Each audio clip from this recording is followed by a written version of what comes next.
प्रखर प्रज्ञा सजल श्रद्धा चैनल में आप सभी का स्वागत है। सभी को प्रणाम। परम पूज्य गुरुदेव एवं परम वंदनीय माता जी के चरणों में कोटि कोटि नमन वंदन करते हुए हमारा आज का विषय प्रारंभ करते हैं। 29 जून सोमवार, ज्येष्ठ शुक्ल पूर्णिमा आ रही है। इसी दिन संत कबीरदास जी की जयंती है। इसी से संबंधित हमारा आज का विषय है। परमात्मा में विश्वास है तो उसे कहीं बाहर खोजने की आवश्यकता नहीं है। वह समान रूप से सबके भीतर अंतरात्मा के रूप में विद्यमान है। भीतर स्थित इस परमात्मा को देखने के लिए जो दृष्टि आवश्यक है, उसी दृष्टि की बात संत कबीर कहते हैं। उनकी कालजयी वाणी मनुष्य के अंदर छिपी दिव्यता को उभारने, मानवता को झंकृत करने व ईश्वरत्व को इसी जीवन में खोज लेने का आह्वान करती है। शास्त्रों में भी उक्ति है, यथा पिंडे तथा ब्रह्मांडे, अर्थात जो ब्रह्मांड में है वह सब कुछ पिंड में है। परंतु इस बोध को कबीर की भावधारा जब छूती है तो एक निराले अंदाज में इस बोध का संकेत करती है। बूंद जो पड़ी समुद्र में सो जाने सब कोई, समुद्र समाना बूंद में बूझे बिरला कोई। अपने रहस्यवादी विचारों को भक्ति भावना में डुबोकर विलक्षण रूप से औपनिषदिक अद्वैत को प्रकट करने वाले विलक्षण संत है कबीर। काव्य रस में गुथे हुए उनके प्रखर विचारों से तात्कालीन समाज की विसंगतियों का कठोरता से विरोध करते हुए मानव मात्र को जीवन जीने का सच्चा मार्ग दिखाया है।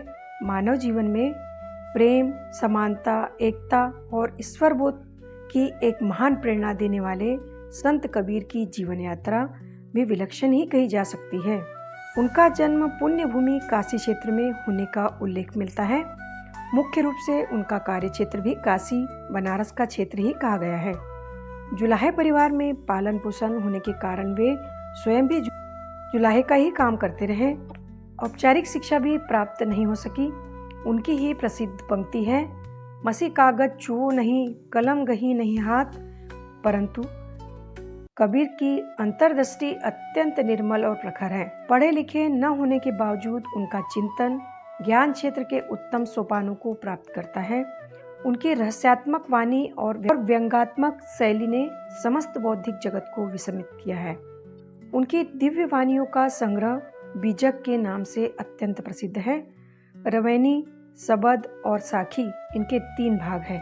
इन तीनों में साहित्यिक दृष्टि से उच्च कोटि का काव्य, अनेक लोक भाषाओं का सम्मिश्रण तथा लय, छंद आदि का अद्भुत समायोजन प्रकट हुआ है। भाषा क्षेत्रीय सहज सरल होने पर भी अत्यंत सुदृढ़ और स्पष्टवादिता से परिपूर्ण है। उनके चिंतन का क्षेत्र सनातन की सर्वोच्च दृष्टि वेदांत के ज्ञान के आधार का सृजक है। इसी से अभिव्यक्त अद्वैत भावना सहज रोचक शब्दावली में अभिव्यक्ति प्राप्त कर जन जन में प्रिय बन जाती है। वेदांत के सिद्धांत से विस्तृत निर्गुण तत्व तथा सर्वत्र सार में अद्वैत की भावना ही उनके विचार चिंतन को ऊंचाई के सर्वोच्च शिखर पर आरूढ़ करती है। यही भावना जब जनमानस के कल्याण की दिशा में प्रवृत्त होती है तो तात्कालीन समाज में फैले धर्म, संप्रदाय, मत मतांतरों की विडंबनाओं, अंधविश्वासों, रूढ़ियों को चीरती हुई समूचे जन समुदाय में पारस्परिक एकता, अपनत्व और मानवीय प्रेम की पावन सरिता बन जाती है। संत कबीर की चिंतन भावधारा के तट पर जो कोई भी भक्ति भाव से श्रद्धा से पहुँचता है, वह स्वतः ही मानवता, प्रेम, दया, देवत्व और शांति से अभिषिक्त और धन्य उठता है। सत्य, अहिंसा, सदाचार, सद्भावना आदि मानवीय मूल्यों के उपासकों के लिए कबीर की वाणी सदैव वरेण्य और प्रासंगिक रही है। वह आगे भी रहेगी। वर्तमान समय में भी उनके चिंतन सूत्र अत्यंत प्रेरक और व्यवहारिक व जीवन का समुचित मार्गदर्शन करने में समर्थ हैं। उनकी वाणी की यही विशेषता है कि उनकी रचनाओं का प्रत्येक चरण जीवन की एक नई शिक्षा, दिशा, दृष्टि और प्रेरणा को उत्पन्न करता है। जिस मानवता और मानवीय जीवन की सुखद कल्पना आज सारा विश्व करता है, कबीर ने इसका उद्घोष अपने जीवन काल में ही कर दिया था। अद्वैत के धरातल पर समता, एकता और मानवता के स्वरूप को गुंजायमान करने वाली कबीर अपनी तरह के इकलौते संत कवि है। ज्येष्ठ शुक्ल पूर्णिमा 19 जून सोमवार को इस वर्ष संत कबीर की जयंती है। देश विदेश हिंदू मुस्लिम सर्वत्र उनके भक्त अनुयायी मौजूद हैं। देश काल परंपरा के अनुसार सभी इस दिन को विशेष रूप से मनाते हैं। कबीरपंथी और सिख समुदाय में इस दिन का महत्व तो सर्वाधिक रहता है, परंतु संपूर्ण जनमानस के हृदय में भी कबीर के प्रति श्रद्धा भक्ति के भाव प्रदीप्त हो उठते हैं। उनका व्यक्तित्व और कृतित्व अगाध समुद्र की भांति व्यापक है, परंतु सागर से मोती की भांति यथासंभव प्रेरणा एवं संदेश ग्रहण करने का सुअवसर हम सभी के लिए आया है। इस अवसर पर उनकी एक वाणी स्मरण आती है। कथनी कथी तो क्या भया, जे कर्णो नम ठहराई, कालभूत के कोट जीव देह तही ढही जाई। अर्थात इस संसार में बातें कहने का कोई अर्थ नहीं है यदि कर्म आचरण में वह नहीं है। जिस प्रकार कंगूरा बनाने के लिए एक कच्चा आधार तैयार किया जाता है पर कंगूरे के बनते ही वह हटा दिया जाता है, इसी प्रकार मनुष्य का कथन भी यदि कर्म के अनुरूप नहीं है तो निरर्थक हो जाता है। वाणी और कर्म में सामंजस्य न होना ही मनुष्य जीवन के पतन का कारण है। दूसरों को उपदेश देने से पहले स्वयं उस पर आचरण करने की सीख कबीर प्रत्येक को देते हैं। इस चिंतन में दूसरा मर्म कबीर का यह भी है कि वाणी की अपेक्षा कर्म श्रेष्ठ है। कहते रहने से अच्छा है कि जीवन में कुछ आचरण करें। इसी प्रकार एक उपदेश मन की कामनाओं वासनाओं को दूर करने का भी है। कबीर कहते हैं कि जो लोग विषय वासनाओं के वश में हैं वे जीवन में पथभ्रष्ट है। ऐसे लोगों को कभी मुक्ति शांति का लाभ नहीं हो सकता।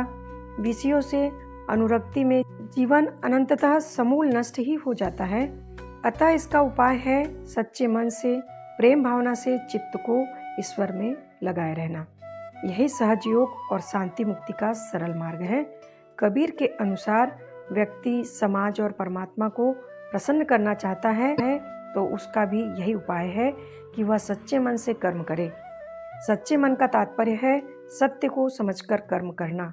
असत्य को सत्य समझकर कर्म करना ही मनुष्य की सबसे बड़ी भूल है।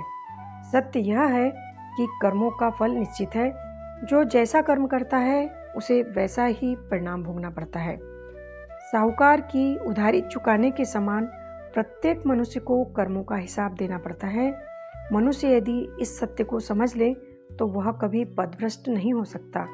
मन के सत्य में प्रतिष्ठित होने के कारण ही जीवन में, समाज में और धर्म संप्रदायों में लोग भांति भांति के आडंबर और पाखंड रचते हैं और उन्हीं में उलझकर नष्ट हो जाते हैं।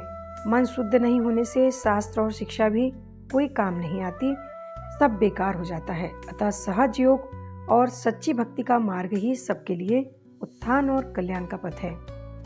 कबीर सभी से इसी मार्ग पर चलने का आह्वान करते हैं। कबीर का प्रत्येक वचन सामान्य जीवन की समस्याओं और उनके समाधान से ओतप्रोत है। जीवन के आदर्श, भक्ति भावना, सामाजिक समरसता, धार्मिक समन्वय तथा जीने का सीधा सरल और सच्चा मार्ग आज भी उतना ही महत्वपूर्ण है जितना कबीर काल में रहा है और आगे हर युग में रहेगा।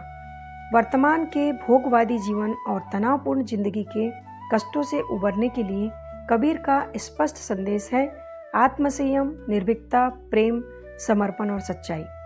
पीड़ित मानवता को सही मार्ग पर चलाने और सार्थक जीवन दृष्टि प्रदान करने वाले कबीर के वचन एवं विचार उन्हें इस धराधाम पर जन्मी महान संत परंपराओं के विलक्षण एवं एक अमर नायक के रूप में स्थापित करते हैं। उनके क्रांतिकारी, सरस, सुबोध एवं ज्ञान दीप उपदेशों को किसी काल विशेष या क्षेत्र, समाज, संप्रदाय, धर्म आदि में बांधकर कदापि नहीं देखा जा सकता। वे समाज रूप में व्यक्ति एवं समाज की भ्रमित दिशा व दृष्टि को परिवर्तित कर सही मार्ग की प्रेरणा देने में समर्थ हैं। इन्हीं प्रेरणाओं को आत्मसात करने का सुअवसर लेकर उनकी जयंती का यह पर्व प्रस्तुत होता है। हमारा आज का विषय यहीं समाप्त होता है। अगर आपको हमारा वीडियो अच्छा लगा हो तो लाइक और कमेंट्स कीजिए तथा अपनों से शेयर कीजिए और हमारे चैनल को सब्सक्राइब कीजिए ताकि हमारी वीडियो की नोटिफिकेशन सबसे पहले आप तक पहुंच सके। धन्यवाद।